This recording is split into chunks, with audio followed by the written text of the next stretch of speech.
Where is he now? There was a time not that long ago when James Charles was arguably the biggest beauty creator on the entire planet.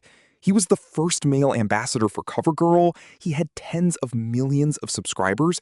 He walked so-called sisters straight into internet history. And then, in the space of a few years, it all came crashing down. Not once, but over and over again. So what actually happened to James Charles, and where is he today? Let's get into it. To understand the fall, you have to understand how high up he was. James Charles Dickinson was a teenager from New York who blew up on YouTube in the mid-2010s doing makeup tutorials, and he was genuinely, undeniably talented. His looks were bold, technical, and creative. By 17, he became the first ever male face of CoverGirl, which was a massive deal, a real cultural moment for a young queer creator. His channel exploded past 20 million subscribers. He coined the greeting Hi Sisters, his fan base became the Sisters, and for a while, he was untouchable. But being that big, that young, that fast, comes with a target on your back. And in 2019, the target got hit. This was the moment that broke the internet. In May 2019, a fellow beauty YouTuber named Tati Westbrook, who had been James's close friend and mentor, a mother figure to him, posted a 43-minute video titled Bye Sister. On the surface, the fight started over something almost petty. James had promoted a hair vitamin brand that was a direct competitor to Tati's own company. But the video went much deeper.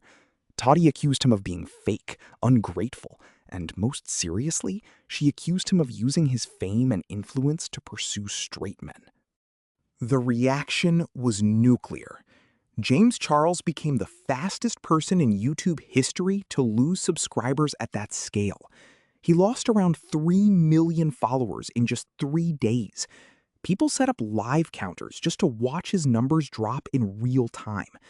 Fellow creators piled on. Beauty guru Jeffree Star jumped in and publicly called him a danger to society. It genuinely looked like the end of his career.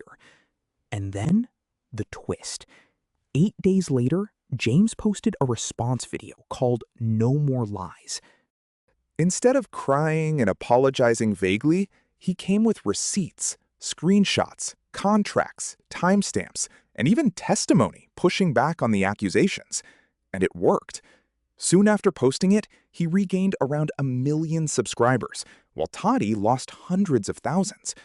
Tati eventually deleted Bye Sister and stepped away. James had somehow survived the biggest cancellation the internet had ever seen. He had won. Except this is where the story gets much darker and much more serious. Because in 2021, James Charles faced a completely different kind of allegation. And this one wasn't beauty world drama. Multiple people came forward saying he had sent them inappropriate messages when they were minors, under the age of 18. I want to be careful and factual here. In response, James posted a video literally titled Holding Myself Accountable. In it, he admitted to exchanging messages with 2 people who were under 18, apologized, and said there was nobody to blame but himself. He maintained that he did not know their true ages at the time, and said he believed the person he had been messaging was 18. He said going forward, he would verify people's ages before any conversation. This was a very different situation from the Tati feud. This wasn't about hair vitamins or clout, and the fallout was severe.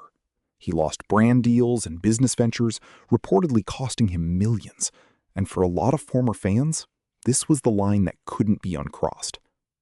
The defense didn't undo the damage the way it had in 2019. He mostly went quiet for a while.